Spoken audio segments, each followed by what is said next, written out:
Hello, bachcho.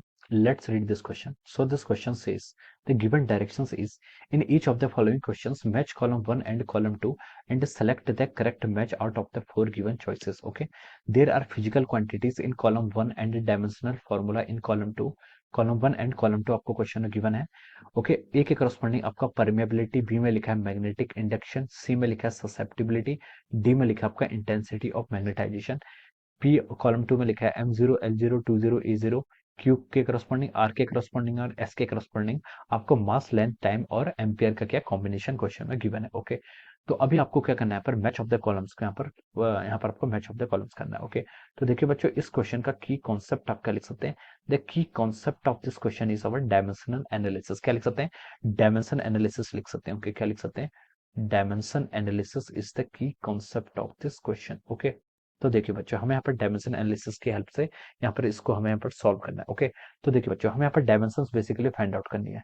तो देखिए dimension analysis होता है क्या, डायमेंशन एनालिसिस होता है कि कोई भी आपकी फिजिकल क्वांटिटी है, कोई भी आपकी फिजिकल यूनिट है, उसको हम क्या मास, लेंथ और टाइम की टर्म पे लिख सकते हैं. क्या लिख सकते हैं आपको, मास, लेंथ और टाइम, या फिर एम्पेयर, अदर क्वांटिटीज भी होती हैं. ओके. इन टर्म्स की term in in in quantities के टर्म पर हम क्या कर सकते हैं, इसकी डिपेंडेंसी बता सकते हैं. इसी को हम क्या बोलते हैं, आपका डायमेंशन एनालिसिस बोलते हैं. ओके. तो देखिए ए में सबसे पहले हमसे क्या पूछा, आपका परमेबिलिटी.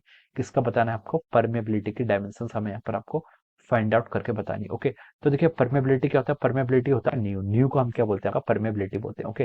तो देखिए बच्चों, अगर आपको डायमेंशन कैलकुलेट करनी है तो आपको सबसे पहले इनकी टर्म में एक फॉर्मूला आना चाहिए, और कोई भी फॉर्मूला आप यूज कर सकते हैं. ओके. जिससे आपके लिए इजी रहे. ओके. तो देखिए, मैं अगर फोर्स पर यूनिट लेंथ की बात करूं, अगर मैं बात करूं कि अगर दो करंट कैरिंग वायर है, उनमें क्या कर रहा है आपका, दो करंट कैरिंग वायर है जिसमें करंट, मान लीजिए इसमें I1 करंट फ्लो कर रहा है और इसमें आपका I2 करंट फ्लो कर रहा है. तो इन दोनों के करंट फ्लो होने के कारण ये क्या लगेंगे, एक दूसरे पर फोर्स लगाती हैं. और जो फोर्स पर यूनिट लेंथ होता है उसका मैग्नीट्यूड किसके इक्वल होता है, आपका new times I1 I2 divided by the distance between the. मान लीजिए इनके बीच की डिस्टेंस क्या है, डी है, तो इसे हम लिख सकते हैं D. Okay. This will be the force per unit length. ये क्या हो जाता है, आपका फोर्स पर यूनिट लेंथ के इक्वल आ जाता है. ओके. तो देखिए बच्चों, यहाँ से हम क्या लिख सकते हैं, देखिए फोर्स पर यूनिट लेंथ आपको यहाँ पर से न्यू निकालना है, तो न्यू को आप क्या लिख सकते हैं, देखिए फोर्स इंटू डिस्टेंस, ये तो आपका न्यूमरेटर में आ जाएगा.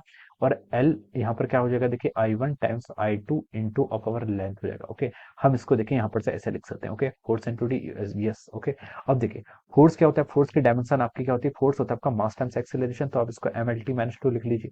डी की आपकी लेंथ, इसके डायमेंशन आपकी लेंथ के इक्वल होगी, डिवाइडेड बाय I1 I2 क्या आपका, आई क्या आपका करंट, I2 भी क्या करंट, तो उसके डायमेंशन क्या हो जाएगा, आपका एम्पियर के स्क्वायर लिख लीजिए, और एल की डायमेंशन आपके यहाँ पर लेंथ हो जाएगी. ओके. तो देखिए बच्चों, यहाँ से आपका ये लेंथ से आपका ये लेंथ कैंसिल हो जाएगा. ये आपका कितना बच गया, देखिए MLT-2, और ए की पावर कितना हो जाएगा आपका यहाँ पर -2 आ जाएगा. ओके. डायमेंशन जब भी आप फाइंड आउट कर लेते हैं उसके बाद आपको उसको बॉक्स के अंदर रखना पड़ता है. ओके. तो ये हो जाएगा आपका MLT-2 A-2. ओके. तो देखिए MLT-2 A-2 ये आपका देखिए आर से मैच कर रहा है, किससे मैच कर रहा है, ये आपका देखिए आर ऑप्शन में, अगर हम देखिए कॉलम 2 में आर से एक कर रहा है आपका, मैच कर रहा है. ओके. तो देखिए बच्चों, अब हम यहाँ पर सेकंड की तरफ मूव करते हैं. सेकंड में आपको मैग्नेटिक इंडक्शन फाइंड आउट करना है. सेकंड में क्या फाइंड आउट करना है आपको, मैग्नेटिक इंडक्शन की डायमेंशन आपको यहाँ पर फाइंड आउट करनी है. ओके. देखिए मैग्नेटिक इंडक्शन क्या होता है, मैग्नेटिक इंडक्शन यानी कि बी. बी को हम क्या बोलते हैं, आपका मैग्नेटिक फील्ड बोल देते हैं, मैग्नेट, या फिर हम बोलते हैं इसको क्या, मैग्नेटिक इंडक्शन, या फिर मैग्नेटिक फ्लक्स डेंसिटी भी बोल देते हैं. ओके. तो देखिए इसके टर्म में मुझे एक फॉर्मूला फाइंड लिखना है जिसके थ्रू मैं डायमेंशन फाइंड आउट करूंगा. तो देखिए इसके लिए आप कोई भी फॉर्मूला यूज कर सकते हैं. जो सबसे इजी फॉर्मूला है वो है कि आप फोर्स इज इक्वल टू क्या होता है, आपका QVB के इक्वल होता है. ओके. अगर कोई चार्ज पार्टिकल पर फोर्स लगता है, किसी मैग्नेटिक फील्ड में रखा है, तो वो QVB के इक्वल हो जाता है. ओके. QVB के इक्वल हो जाता है. ओके. हम यहाँ से उसका लिख सकते हैं. ओके. तो देखिए यहाँ पर हम इसी फॉर्मूला का यूज करेंगे. आप यहाँ पर फोर्स इजिकल टू BIL वाले फॉर्मूला का भी यूज कर सकते हैं, कोई भी फॉर्मूला यूज कर सकते हैं. ओके. बस आपको डायमेंशन फाइंड आउट करनी है यहाँ पर बी की. तो यहाँ से देखिए बी को क्या लिख सकते हैं, बी को हम लिख सकते हैं force divided by Q into velocity. Okay. Force की डायमेंशन क्या होती है, मास टाइम्स एक्सेलरेशन, तो आप लिख लीजिए MLT-2. ओके. ये आपकी फोर्स की डायमेंशन आ गई.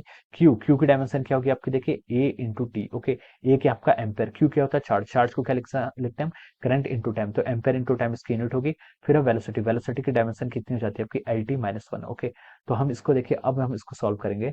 तो देखिए यहाँ पर आपकी क्या, मास की टर्म आपकी ऐसी रहेगी, न्यूमरेटर में एक लेंथ है और डिनोमिनेटर में भी एक लेंथ है, तो लेंथ से आपकी लेंथ कैंसिल कर लीजिए. ओके.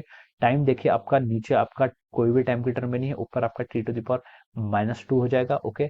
एम्पेयर ऊपर आएगा तो ए की पावर कितना हो जाएगा आपका -1 हो जाएगा. ओके. तो ये इसकी डायमेंशन हो जाएगी. अगर मैं इसको लिखें तो इसको लिख सकते हैं M1 L0 t to the power -2 a to the power of -1। Okay, तो ये इसके करस्पॉन्डिंग आएगा। ओके, तो देखिए बच्चों, ये आपको कहाँ पर गिवन है, ये आपको देखिए, ये आपको ऑप्शन एस में गिवन है। ये किस में गिवन है? आपको एस में गिवन है। ओके, तो हम बोल सकते हैं कि ये आपका एस के करस्पॉन्डिंग हो जाएगा। Okay, similarly F is equal to B L किसी भी फॉर्मूले से फाइंड आउट कर सकते हैं। ओके, डायमेंशंस निकालने के लिए आपको फॉर्मूला रिमेंबर होने चाहिए और आप किसी का भी यूज कर लीजिए।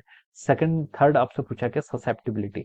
ससेप्टिबिलिटी देखिए बच्चों, ससेप्टिबिलिटी की जो डायमेंशन होती है, ससेप्टिबिलिटी आपकी डायमेंशनलेस होता है। डायमेंशनलेस क्या होता है? देखिए, ससेप्टिबिलिटी को हम कैसे लिखते हैं, जो आपका रिलेटिव परमेबिलिटी होती थी उसका हम 1 + xe के टर्म में लिखते हैं। Okay, this is our relative permeability. Okay, तो देखिए यहाँ पर देखिए, only those quantity from the principle of dimension analysis we know that only those quantity can be added whose dimensions are same, जिनकी डायमेंशंस क्या होती है? आपकी सेम होती है। ओके, तो देखिए यहाँ पर क्या हो जाएगा, वन वन क्या आपका यूनिटलेस है, तो हम बोल सकते हैं आपकी एक्स ई ससेप्टिबिलिटी भी क्या होनी चाहिए? आपकी डायमेंशनलेस होनी चाहिए। ओके, तो इसकी आपकी कोई डायमेंशन नहीं होगी, तो हम इसको लिख सकते हैं M0 L0 T0 A0। Okay, तो ये आपका क्या हो जाएगा? एक कांस्टेंट है। ओके, तो इसकी डायमेंशन ये हो जाएगी। ये आपका किससे मैच कर रहा है? ये आपका पी ऑप्शन से क्या कर रहा है? आपका मैच कर रहा है। ओके, तो देखिए अब हम यहाँ पर डी के करस्पॉन्डिंग मूव करते हैं। डी में आपके intensity of magnetization, intensity of magnetization जिसको हम क्या कर लेते हैं? आई से भी लिखते हैं। ओके, देखिए इंटेंसिटी ऑफ मैग्नेटाइजेशन को क्या कर लिखते हैं? इंटेंसिटी ऑफ मैग्नेटाइजेशन एक तो आपका फॉर्मूला होता है क्या? Susceptibility divided by intensity of magnetic field. Okay, यहाँ पर आपको ससेप्टिबिलिटी डायमेंशनलेस है, एच की यूनिट पता होनी चाहिए। चलिए हम कोई और फॉर्मूला देखते हैं। इंटेंसिटी ऑफ मैग्नेटाइजेशन को हम क्या लिखते हैं? Magnetic dipole moment per unit volume. Okay, magnetic dipole moment per unit volume भी यहाँ पर से हम इसको लिखते हैं। ओके, तो देखिए बच्चों, अगर हम इस फॉर्मूले का यूज करें तो मैग्नेटिक डायपोल मोमेंट क्या होता है? मैग्नेटिक डायपोल मोमेंट होता है strength of magnetic dipole into of our strength of into of our magnetic dipole moment होता है into of our metre into length. Length तो हमको लिख सकते हैं एम्पियर। एम्पियर पर मीटर आपकी स्ट्रेंथ ऑफ मैग्नेटिक फील्ड हो जाएगी। लेंथ से मल्टीप्लाई करेंगे तो एम्पियर पर मीटर हो जाएगा। Okay, divided by volume. Volume क्या होता है? आपका वॉल्यूम आपका मीटर क्यूब में हो जाएगा। तो अगर हम इसको सॉल्व करेंगे तो ये आ जाएगा आपका एम्पियर पर मीटर। ये कितना हो जाएगा? आपका एम्पियर पर मीटर यहाँ से आ गया। ओके, तो देखिए एम्पियर पर मीटर, एम्पियर की यूनिट क्या होती है? आपकी एम्पियर पर मीटर है, तो ये आपका एम तो देखिए जीरो हो जाएगा, पर मीटर है तो लेंथ की पावर n-1 होगी। टाइम से आपका इंडिपेंडेंट है और एम्पियर आपका ऐसे रहेगा, तो ये आपका ए आपका ऊपर रहेगा इस तरीके से। ओके, तो this will be the answer. ये क्या हो जाएगा? इसका आंसर हो जाएगा ये आपका, देखिए ये आपका क्यू से मैच कर रहा है। किससे मैच कर रहा है? It is matching with the Q. ये आपका क्यू से मैच कर रहा है। Okay, so this will be the answer of this question. ये क्या हो जाएगा? इस क्वेश्चन के करस्पॉन्डिंग आंसर ए के करस्पॉन्डिंग आपकी कौन सा मैच कर रहा है? ए के करस्पॉन्डिंग आपका आर ऑप्शन मैच कर रहा है। ओके, ए के करस्पॉन्डिंग आर मैच कर रहा है। बी के करस्पॉन्डिंग आपका एस ऑप्शन मैच कर रहा है। कौन सा ऑप्शन मैच कर रहा है? एस कर रहा है। सी के करस्पॉन्डिंग आपका देखिए पी ऑप्शन मैच कर रहा है। और आपका डी ऑप्शन के करस्पॉन्डिंग आपका क्यू ऑप्शन क्या कर रहा है? आपके यहाँ से मैच कर रहा है। Okay, so this will be the answer. ये क्या हो जाएंगे? इस क्वेश्चन के आपके आंसर हो जाएंगे। Okay, so I hope you all understood this concept. All the best and thank you so much.